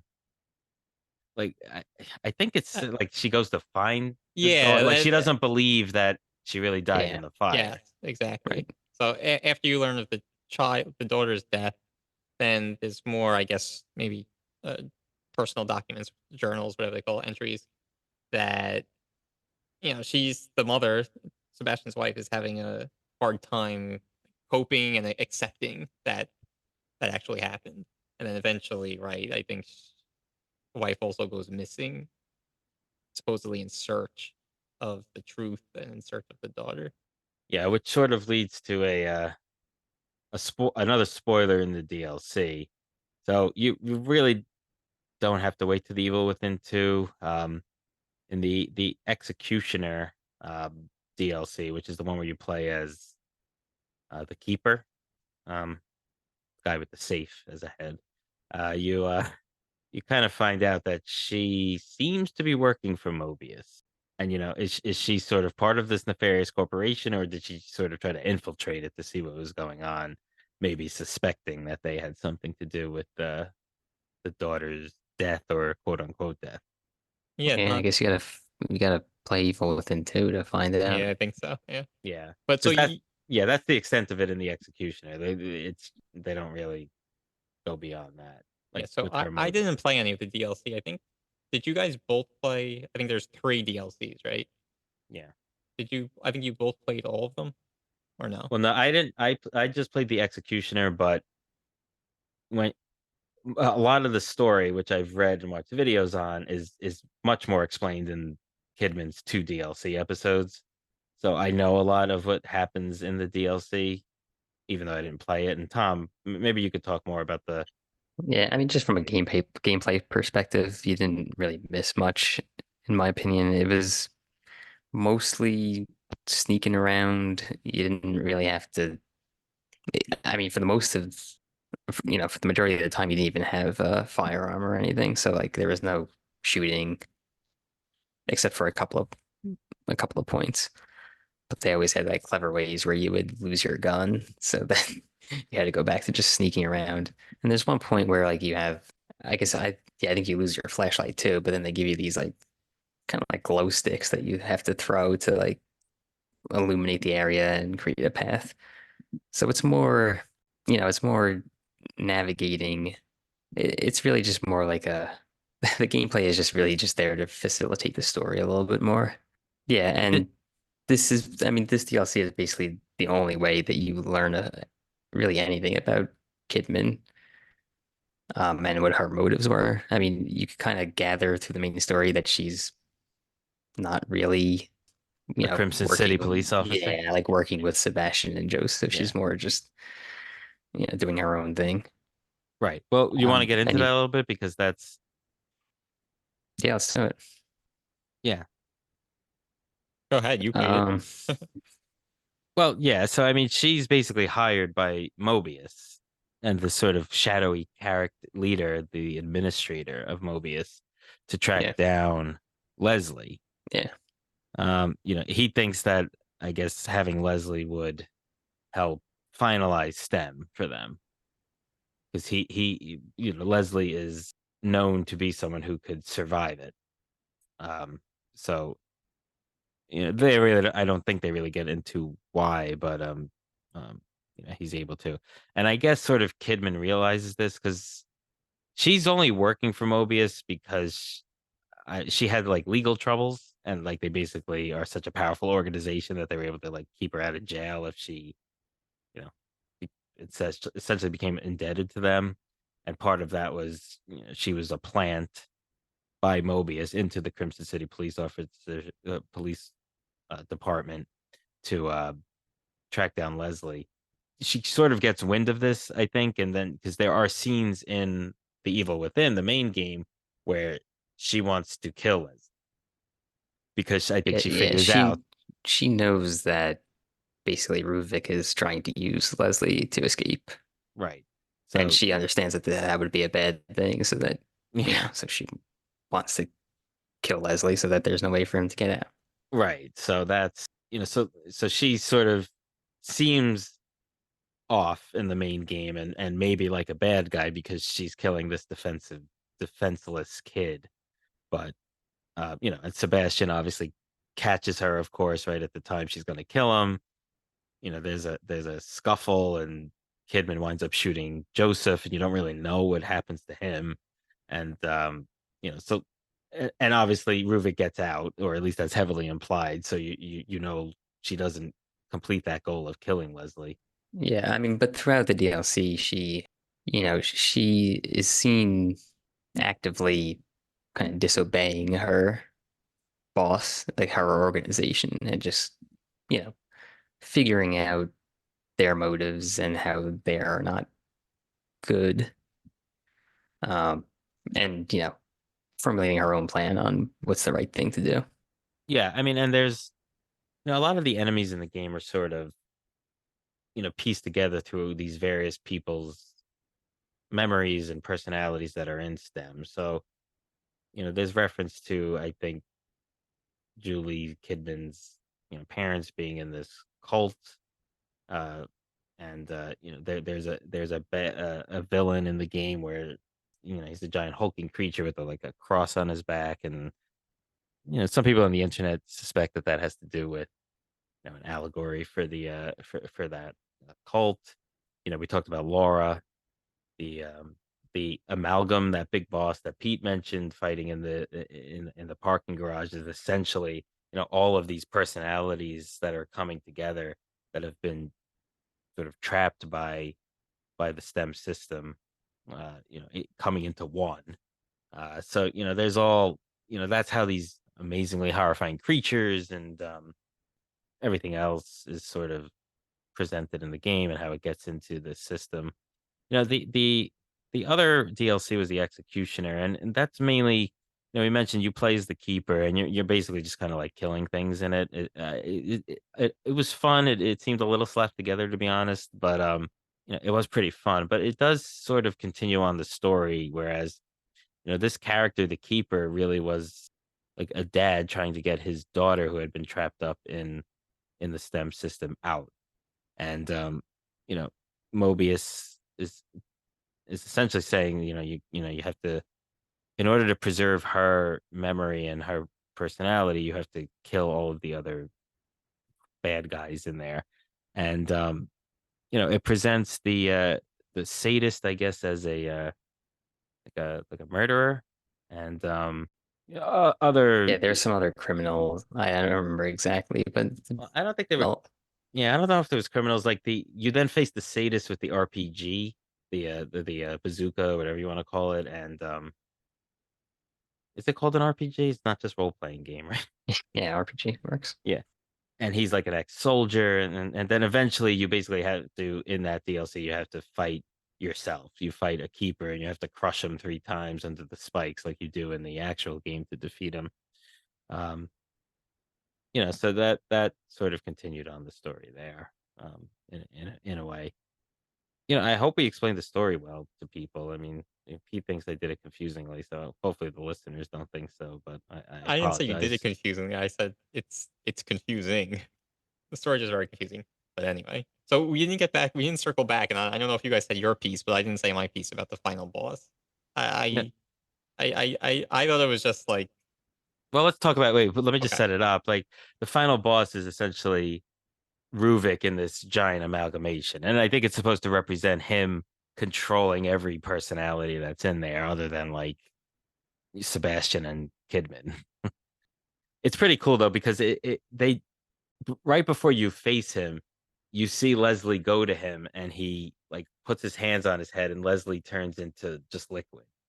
And I think it's at that moment that he, transferred his consciousness into Leslie. But then you are, you're still fighting this Ruvik monster then, and then go ahead. Yeah, well, okay. Well, I mean, the problem I had with it was like I was anticipating the whole game like culminating in this epic battle, and I was thinking about like my upgrade strategy. I saved my magnum bullets for this boss, and then it turns out it's like the combat is nothing like the whole rest of the game, and it's like they give you, I think the first part, I guess, is like some sort of mounted machine gun or something, and it's like I don't know if that's just like fan pandering, like I'm supposed to be like, oh my god, that's so cool, and then after that they give you a rocket launcher, and like I guess they wanted me to say, oh my god, that's so cool, but it wasn't cool. It was stupid. And, like it was just so different from the whole rest. Like it was just so Yeah, frustrating. And I had magnum bullets to spare, so like that really was like a bugged me a lot. yeah. I did not like the direction they went. It's funny. I also saved my Magnum bullets and never wound up using them, but I think I only had like two. But it's interesting because I feel like there's always that drive to kind of make the final boss like this big, huge globby monster. And they did that here. They didn't fight that urge. And it's just so funny because there's like another part of the game where there's those Ruvik clones where you're like, you can't beat them. So you're like hiding under beds and hiding in Yeah, closets and and stuff. And those it's guys like are so so annoying. creepy. And Yeah, it and was so I don't know if scary. this is And then, true. Sorry, but I found it more difficult to sneak behind them. Like they had like a greater peripheral vision than the regular monsters. I felt. mm, Yeah. But yeah, but no, totally. Like I think having to have this huge giant thing was really not necessary, and I thought Ruvik, the way he was presented or the way he appeared throughout the rest of the game was also quite cool and intimidating. Like oh, that would have yeah. been cool. Well, It would have been so cool to fight him in the end. yeah, because it was interesting because like you can't defeat him in the game. Like one of those running away parts, which I think was the big difference between my Xbox playthrough and my current playthrough on PS5 is, there's a part where literally you go down a staircase, he then comes out right in front of you, and then what you have to do is run up to the top of the staircase, and then it collapses and you're into the next part. But I probably tried to kill him or run past him, 20 times my initial playthrough. And this time I literally didn't die once on that. I ran up the steps and I knew what I had to Yeah, do. So it's like, yeah, so and that's kind of what I was talking about earlier. That in general, that was a problem. Like you could try to defeat somebody 20 times and then realize, oh, I don't have to do that, or I can't do that. yeah. I mean, the other thing about this game, sort of going with that gameplay, is it did use every horror cliche that there possibly is. And I just, kind of wanted to run down some of those, but it was, Please do. you, you have, the guy with the chainsaw, the, hanging upside down in a meat locker, the creepy village running around through the forest in the dark, a mental institution, zombies, blood handprints on the wall, mad scientist experiments, a guy with a head covered by something, and I'm referring to Boxhead here. Hiding under beds and in cabinets, an old mansion with a creepy rich family, mannequins. They even threw mannequins in this. I don't know if Oh you yeah, remember. yeah, I do. Yeah, Fire in the that was weird, clown. the mannequin thing, because I feel like they had him in the loading screen and like Yeah, you would hear them laughing and stuff, and just like yeah, it didn't really make its way into the game at all, like in any yeah, meaningful way. So yeah. it was like weird that they emphasized it. So Clown masks, giant spinning blades. Which this is sort of a thing I think about in this game. Those things made the game cool, but did the fact that this take place in a psychotic person's mind essentially make it easy to make it scary? Whereas other games, in trying to ground it more, don't have that luxury. you're probably right, but I don't really have that. I don't have a problem with that. You know, that was their story, and it allowed them to do more things. Yeah, yeah, definitely. No, I liked it. It's just, Yeah, you but you know, mentioned the mannequin, so like real quick, mm, remember that part where like basically there was like all flammable material, you can use explosives or anything. So like Yes. the first time, like of course I use my gun, and then it kind of like not pans out, but it just kind of shows like an overview of I guess the building or something, and then like it blows up. And it was just funny. Like the next time, I was like, "Oh, I don't know. I'll use my matches instead." And then the same thing happened. I was like, "Oh, I wasted my life."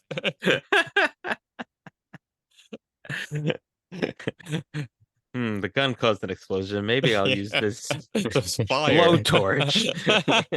Yeah, exactly. That was dumb. And just so quickly, one thing I'm surprised we haven't mentioned was the statues and getting the keys to the lockers. Oh yeah, there was like those Virgin Mary statues. Yeah, which were kind of most of them were hidden. I mean, some of them were Yeah. easier to find than others. But then you could, you know, basically punch it or shoot it, and you would collect a key to a locker. And when you went back to like the save, the the mental hospital part where you save and where you upgrade yourself, there were these lockers, and you would get either green gel or ammo or something, which is cool. Yeah, yeah, that was cool. Cool way to add more ammo, Yeah, or sometimes it gave you more gel. yeah. Yeah. Yeah, I was look, I think we were hoping to wrap it up soon. We still got to do our recommendations, but I don't know. I think we need to talk about like maybe favorite parts, favorite levels. I think that would be an interesting thing to kind of go through because like I have a lot more notes about like specific areas and monsters and stuff that you're probably not going to get through all of it. But maybe if we do like favorite slash interesting parts to us, we'll cover some of them. Anyone want to go? Well, why don't you go if you have some notes rocking ready? Uh, well, I did think in chapter 10, that's the level where that like sort of carnival area with the spinning blade. I thought that part was pretty tough. Like it was interesting. Like if you wind up getting, grappled by one of the enemies and you push them off, there was literally not enough time to then duck. So that would be like an automatic death because you'd be chopped off by the spinning blade. So what I liked about this game is that we talked about it had a lot of dark areas like a lot of these horror games do, but it had a lot of like very bright areas and not necessarily colorful, but there's that's the section where you're fighting with Joseph in the where he has the that very powerful axe. That's all like outside and sort of like it's I think that's leading to the church area, so it's sort of like, dirt piles and like little construction site kind of things. There's another construction site part of the game, so I'm not talking about that, but like I thought that section was really cool and having him as a partner in that part. There's and there's just some other little cool parts. Sort of in I think it's in that area where Joseph seems to like almost turn. He like runs into a situation that these two guys trap him, and you have to sniper shot them before they put him in the guillotine and chop his head off. So like that's a cool little like sort of change of mechanics for a second that I thought was pretty fun. Um, Another part that was sort of like annoying, but I guess cool too, is when you're outside in chapter 11, there's like that water monster. So like there's bodies hanging from above and you have to shoot them down so he eats them. So the monster eats them and then you swim to the next portion. So like that was pretty fun too. And I just want to talk about a couple of we mentioned that the game didn't overuse jump scares, but there was a couple that stood out to me. One of them is when you do go back to the save area. Um, you're looking at a picture of the Victoriano family, and there's like a cutout where Ruben's face is, and that's sort of where you learn that he's Rubik. And so you're like peering in, and then like yeah, like all of these bugs and stuff start coming out, and so the camera's bringing you closer and closer, and then it's like his face, like in it with like a really like terrifying noise with that. So that was scary. And then all the way at the end in chapter 14, as you're kind of you're trying to get across the level, and you're using a destroyed subway car system to get across because the other thing we didn't mention is that like Ruvik's just destroying the world inside. Like everything's falling apart. Buildings are turned upside down and stuff. And one of them you're using this subway cars to get across an area, and these building beams come in, and like the first one, really shakes you, and it's like it says you, and then the next one comes. That's the really scary one because that's the one you're not expecting, and then you see that there's going to be a message on it, so it's like you, and then the next one says will, and then the next one says suffer, and it's just so creepy. But that first one that hit through the subway car, like right in front of your face, was a pretty Yeah, I impressive remember jump that. scare. Yeah, yeah, that was cool. The other thing I just wanted to point out is like there's a lot of camera shifts in this game that I thought worked pretty well. There was one annoying camera shift in chapter 7 when you're running from the traps and towards the first keeper appearance. But other than that, they use the camera pretty effectively in creating some tension. Like we mentioned that puzzle where you have to drop the bodies on the altars in the right order, and then that essentially disarms the trap of a bunch of spikes that, if you were to otherwise walk down a hallway, would kill you. After you do that and you start approaching that corridor, I noticed that the camera sort of pans out in the same way that it does if the spikes are going to kill you, but then they don't kill you. So I thought that was pretty, clever and scary.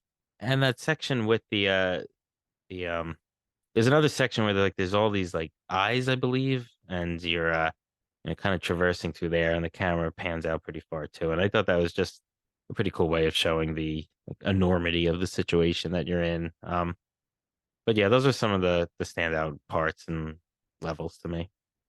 Tom?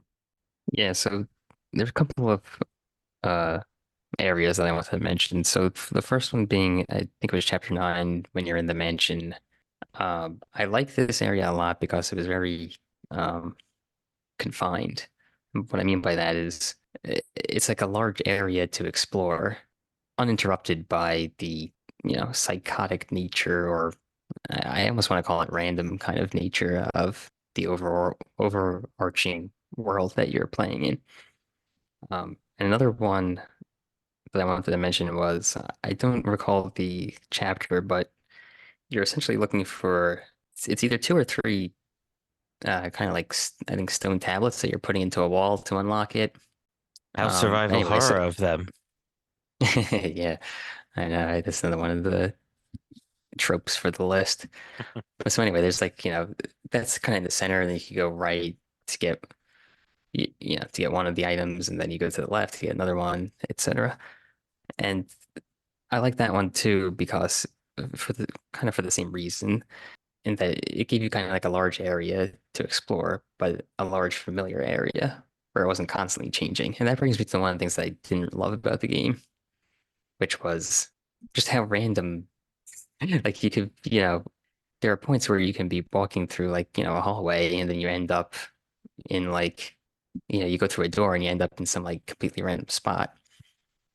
Um, I don't know. I didn't like that personally. It just, I don't know, this, if, because when you start getting into that, like you can just do anything. And that's kind of like a cop out from it. Like, I feel like, it's like things don't have to make sense because it could just be anything. So I never really like that, when that approach is taken. And one other thing I wanted to mention,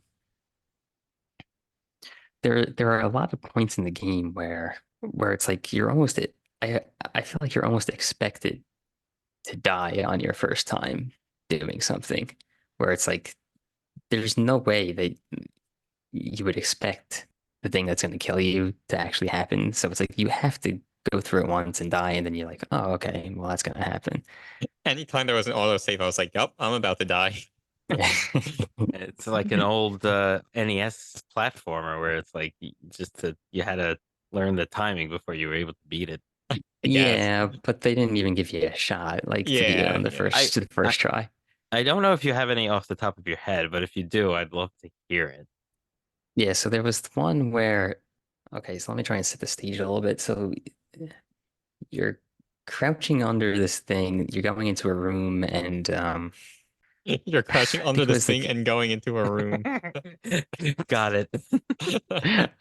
It's not the one with I the think spinning it, blade, right? Because that one you're like, no, no, no, no, no, no. But so anyway, that triggers something where you then have to go back out, and then you start getting attacked by a group of, more of the regular like zombie things that we're calling them. And then you go through, and then some big guy breaks through a wall, and then some blades start spinning. But that's not the part that's annoying. You eventually get past that, and then there are these like environmental hazards. Like they're like I don't know really how to describe them. They're like these metallic things that just shoot out from the walls. Those spinny like traps? No, no, no. They're I'm not really remembering this. I gotta be honest. like a grate or something. Oh, okay. Yeah, I do remember that sort of. I just don't remember what Yeah, part you're talking yeah. I'm not explaining it very well. If Oh, In anyone, general, oh, wait, I don't have a specific. if anyone it could was decipher chapter. what he's saying, please. It was chapter 10. Okay, let me see. I think Uh, I have notes on that. yeah. So it's after you install the second battery in that chapter. You have to install these batteries. Right. That's the carnival spinning blade level, though. It must be after that. It's towards the Okay, end of the chapter. yeah. I have two big guys with claws. That's those guys with the claw. That's where you have to kill them. It's before that. Okay. There's a second Laura fight in that level. That's a big level. Um, Yeah, and then apparently. that's when you find out that Leslie was linked with Ruvik and didn't die. That's what Yeah. I have I in don't the know if we're beginning. gonna figure out exactly what he's talking about, but I do kind of. But so anyway, I also you're don't like have a running. specific example, but I agree with his He's sentiments. got to finish his thought. Let him finish his But thought. yeah, but no, I mean that's mostly it. But so you're running, and yeah, so I think there was one of those guys with the claws. So Mhm. like you're dealing with one of them at that point. And so you know, it's generally assumed, I think, or implied by the game that you should just run away from them. So you're running and you're running as fast as you can, and then this random thing just shoots out from the wall I and think I know the part you're squashes talking you about now. and I think I squashes know. you. Yeah. So it's like, I mean, Ye- like there's no way to expect that it's gonna happen. And, the game is kind of, like I said, implying that you should be running for your life at this point. So it's like you're not gonna just be Yeah. like, maybe I should go Cautiously. slowly here. Yeah. Yeah. So if this random thing flies out of the wall, I won't hit me. Yeah. I don't know. I don't remember. I thought that was sort of on some sort of timing, or where it would It, fly out every so it like. it was, but if you're running normally, you're gonna get hit by it. Okay. I know what part you're talking about now. Actually. Yeah, yeah, yeah. All right, We Pete, go got ahead. there. So were you done then on your kind of favorite least favorites? Yeah, yeah. Go ahead. Okay, so I think I did a pretty decent job of weaving in my opinions on some of my favorites and least favorite parts throughout this episode. So my favorite chapter was chapter 3. So that's again where you're in the village and there's a lot of sneaking around. There's a lot of enemies, either sneak around or kill. Um, and then the boss battle is the sadist, and you kill him, then you get his chainsaw. So that was probably my favorite chapter in the whole game. um, and again, I kind of mentioned I liked, basically, I liked the parts where there were a lot of enemies that you had to kind of kill, like the gauntlet I mentioned. I think that's in chapter 14 or 15. Also, I forget what chapter it was, but when Kidman is in the vessel filling with water, I guess it Oh, is, right. right? Yeah. So that part also, you're kind of in that room, and a lot of enemies are coming at you, and there's some, some have like dynamite that you could shoot, and there's explosives. So those are fun parts for me, and I also, I did like the sneaking around too. I don't mean to imply that I didn't, but and then I also mentioned I like the that boss battle in the parking garage too. That was more like it wasn't running away. It wasn't can I kill him? I don't have to kill him. It was just like you and him and your guns, and he was Yeah. trying to kill you. You were trying to kill him. So I like that. Um, these favorite parts. Again, I also mentioned a lot of this. The blood boss in the barn was quite dumb. One thing we didn't mention actually was that spider boss when you're on the bus. And that is another thing Yeah. that I felt like that was thrown in there to be cool, but it wasn't like Yeah. So you you know, just you hate using mounted machine guns basically because I think oh no, you're not using no, it in no, that part. That's right. You're no. not. You are just sort of like trying to shoot him before he gets, you're Yeah, just well, the first unloading on part him. he's But shooting out like these. it's on rails. It's on rails, yeah, Yeah. exactly. And I don't know. I thought that was kind of like forced in there. That part, like you're on a school anyway. But and he shoots out like those. I don't know what they are. Little not maggots, but little things, whatever they are. And then you just have to shoot them. But then you also have, I think, Joseph and Kidman with you at that point. But like Yeah, a lot of it is Kidman's just driving, and I think Joseph oh will yeah. be shooting. So a Yeah, lot of that was just kind of relying on them to or him to shoot the spider, I thought. And like I was trying to conserve ammo. Anyway, I thought that was dumb. Another thing we didn't mention as collectibles was these map fragments. I didn't really get what the point was. I guess if you collect all of them, you get some unlockables. I believe So so. I think you have to collect literally all of them, though. I don't, yeah, you know, but those were like literally just collectibles. Like they didn't add anything to the game. You know, like you weren't. They were map Well, fragments, so you weren't really using them to. you could see them in Oh, that room in yeah, the and the mental save, institution. like yeah, where but Yeah, you the weren't save. really using it as a map to help guide you where you should go or anything No, like but that. yeah, I mean, I don't know, but it was completed. But I mean, I'm sure it gives you some kind of like little story background Oh, if okay, for maybe. completionists. Yeah. Yeah, I obviously didn't collect all of them.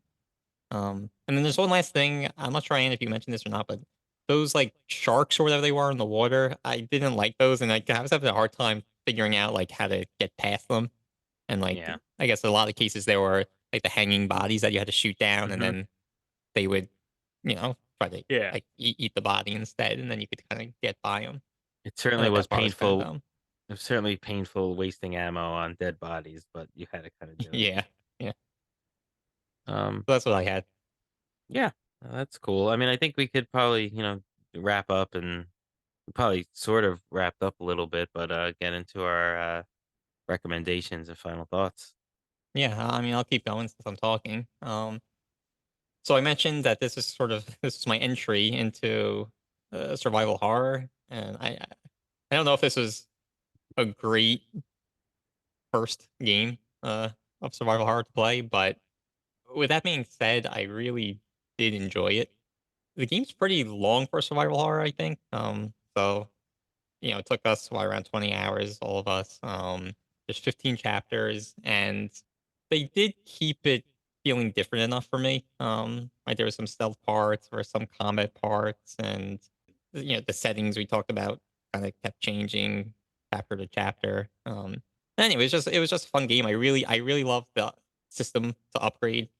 Um, Either your weapons or your own skills. With that being said, I really did enjoy the game, but like by chapter 13, I was ready for it to be over, I would say. I think it was just a little too long for its own good. Um, and the three main problems I had with it were A, the difficulty, right? So I died over 200 times. So that was a big, little bit of a turnoff for me. Second thing is the story, and the story is cool, but it's just too difficult to comprehend in just playing the game, which is a big problem, right? That should never happen. You shouldn't have to go online or pay more for DLC to kind of grasp a story. And the third thing is a little more minor, but for me, the scarcity of ammo did ruin the fun a little bit for me in some parts. So those were my knots, but overall, I would recommend this game. This is a lot of fear factor, and like I said, it was just a fun game. Yeah, right. I'll go next.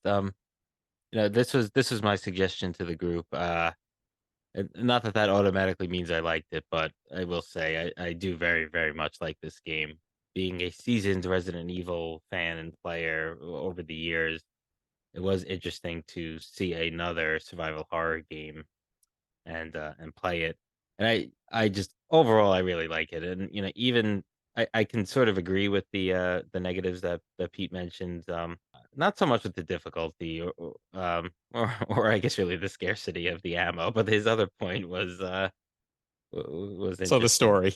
Yeah, that's the thing I probably like the least about it, that you kind of had to do other things other than play the game to really comprehend the story. And that's sort of like what a movie makes you watch TV series and read books in order to understand things and get more lore and interest about it. So that was definitely a negative. There's a couple little control-y negative things, as far as like picking up ammo when you're not looking at it and when it's on the floor, but that we barely touched on it, and for good reason. It's not a huge strike against the game, but I would certainly recommend this game. It's if you like scary games, it's got a good creepiness factor. It's got different gameplay elements. It has the stealth. It has the action.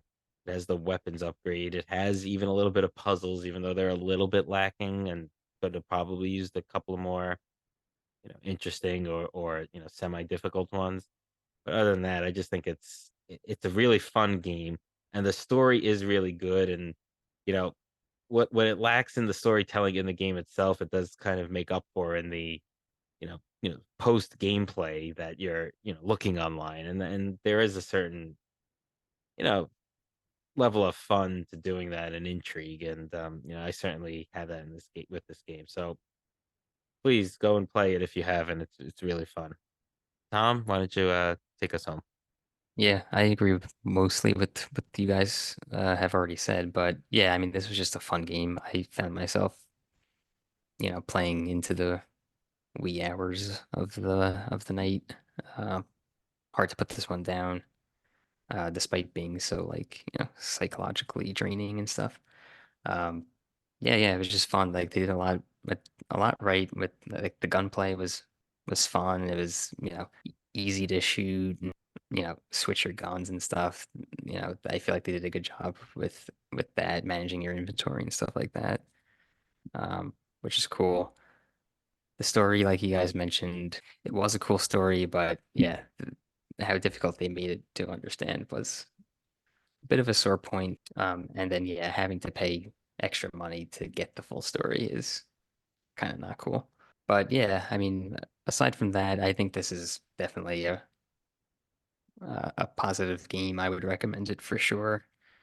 Um, Perfect game to get into now during our season here.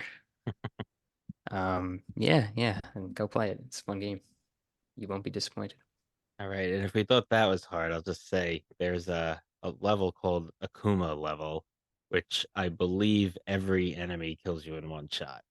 So, you know, maybe someone will You won't give catch that a me shot. playing that. Anyway, all right. Thanks everyone for listening. It's been a fun episode. We all really enjoyed this game. We hope we hope that came through, and we hope we were able to help you understand the story a little bit better if you didn't know about it. Check us out next time. We'll be doing our second episode of the survival horror category. Till then, take care. Have a good night.